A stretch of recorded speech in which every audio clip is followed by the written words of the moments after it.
اعوذ باللہ من الشیطان الرجیم، بسم اللہ الرحمن الرحیم۔ میرے پیارے بھائی اور بہنوں، کیسے ہو آپ؟ امید کرتی ہوں آپ سب خیریت سے ہوں گے۔ آج میں بیان کرنے والی ہوں سورہ فلق، سورہ ناس کے بارے میں۔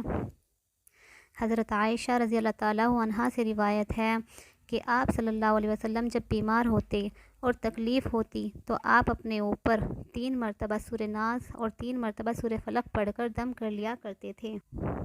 ناظرین و سامعین، شفا ہمارے پاس ہے، لیکن ہم شفا سے کوسوں دور ہیں۔ جب کسی کو کوئی تکلیف پیش آئے تو وہ سورہ ناس اور سورہ فلق کی تلاوت کرے۔ محترم حضرات، یہ دونوں صورتیں آسیب، سایہ، جادو، جنات کو دور کرنے کے لیے بہت ہی مفید ہے۔ جو شخص رات کے وقت ان دونوں صورتوں کو دم کرے گا تو انشاءاللہ ہر طرح کے ڈر اور خوف سے محفوظ رہے گا۔ اور میرے پیارے بھائی اور بہنوں، سورہ فلق اور سورہ ناس جادو کا اثر بھی ختم ہوتا ہے۔ آج سبھی لوگ اتنے پریشان ہیں کہ کوئی کہتا ہے ہم پر جادو ہوا ہے، کوئی کہتا ہے ہمیں بیماری نے اپنے چپیٹ میں لے رکھا ہے۔ میرے پیارے بھائی اور بہنوں، یہ دونوں صورتیں ہم سبھی لوگ نماز میں پڑھتے ہی ہیں، لیکن یہ بات یاد رکھیے کہ حدیث میں آتا ہے اللہ تعالیٰ نے یہ دونوں صورتیں نازل اسی لیے کی کہ اللہ کے رسول صلی اللہ علیہ وسلم کے اوپر جادو ہوا تھا، تو اس جادو کے اثر کو ختم کرنے کے لیے اللہ کے رسول صلی اللہ علیہ وسلم بہت زیادہ پریشان تھے، اللہ تعالیٰ سے دعا کرتے تھے، تو اس وقت اللہ تعالیٰ نے یہ دونوں آیتیں نازل کی۔ جبریل علیہ السلام آئے اور انہوں نے آپ صلی اللہ علیہ وسلم کے سامنے ان دونوں صورتوں کی تلاوت کی اور بتایا کہ جادو کیسے ہوا، کیا کہاں ہوا، اور پورے تفصیل جبریل علیہ السلام نے آپ صلی اللہ علیہ وسلم کو بتائی۔ اس کے بعد رسول صلی اللہ علیہ وسلم نے اس جگہ کو تلاش کیا جہاں پر جادو ہوا تھا، اور اس جگہ کو تلاش کر کے یہ آیتیں پڑھتے رہے اور ایک ایک گیرہ کھولتے رہے۔ اس طرح اللہ کے رسول صلی اللہ علیہ وسلم کا جادو ختم ہو گیا۔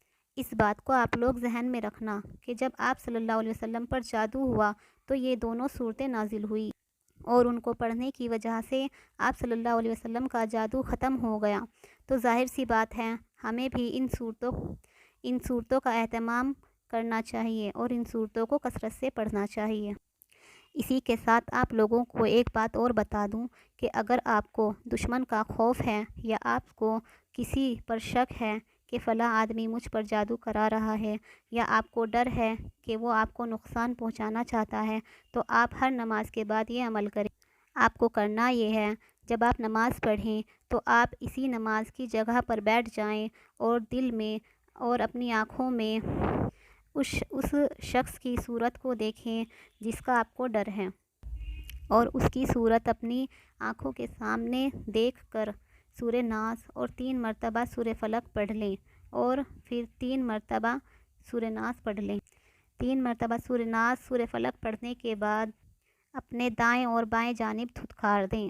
ایسا کرنے سے اگر وہ شخص چاہے بھی تو بھی آپ کو نقصان نہیں پہنچا سکتا۔ اور ایک روایت میں ہے کہ حضرت عائشہ رضی اللہ تعالیٰ عنہا کہتی ہیں نبی کریم صلی اللہ علیہ وسلم رات کو سونے سے پہلے 3 مرتبہ سورہ ناس اور 3 مرتبہ سورہ فلق پڑھ کر اپنے ہاتھوں پر دم کرتے، اور جہاں تک آپ کا ہاتھ پہنچتا آپ صلی اللہ علیہ وسلم اپنے بدن پر پھیر لیتے تھے۔ ہم لوگ کیا کرتے ہیں، رات کو دیر تک موبائل چلاتے ہیں، گانے سنتے ہیں، فلمیں دیکھتے ہیں اور پھر سو جاتے ہیں۔ جب ہم پڑھ کر دم کر کے نہیں سوتے ہیں تبھی تو شیطان ہم پر غالب آ جاتا ہے، وہ ہمیں غلط خواب دکھاتا ہے۔ ہم خود بھی اس بات کا احساس نہیں کر سکتے کہ شیطان ہمارے ساتھ کیا کیا کرتا ہے۔ میرے پیارے بھائی اور بہنوں، اس بات کو اپنے ذہن میں رکھو اور سورہ ناس اور سورہ فلق روزانہ پڑھو۔ اگر آپ سب اس آیت کو کثرت سے پڑھو گے تو آپ پر کبھی کوئی جادو اثر نہیں کرے گا۔ اور نماز میں بھی اس سورے کو لازمی پڑھیں، کیونکہ نماز میں شیطان وسوسے ڈالتا ہے اور ہمارا ذہن نماز سے ہٹا کر کہیں اور لگا دیتا ہے۔ اگر آپ لوگوں کو میری ویڈیو اچھی لگی ہو تو لائک، شیئر اور سبسکرائب ضرور کریں۔ اچھی بات دوسروں تک پہنچانا صدقہ جاریہ ہے، تو آپ دوسروں تک پہنچانے میں دیر نہ کریں۔ میں یہ نہیں کہہ رہی ہوں کہ آپ میری ہی ویڈیو کو شیئر کریں، بلکہ جتنی بھی دینی تعلیم کے بارے میں ویڈیوز آتی ہیں آپ انہیں سب کو شیئر کریں۔ تو اسی کے ساتھ میں اپنی ویڈیو کو ختم کرتی ہوں۔ آپ سب اپنی دعاؤں میں یاد رکھنا۔ اللہ حافظ۔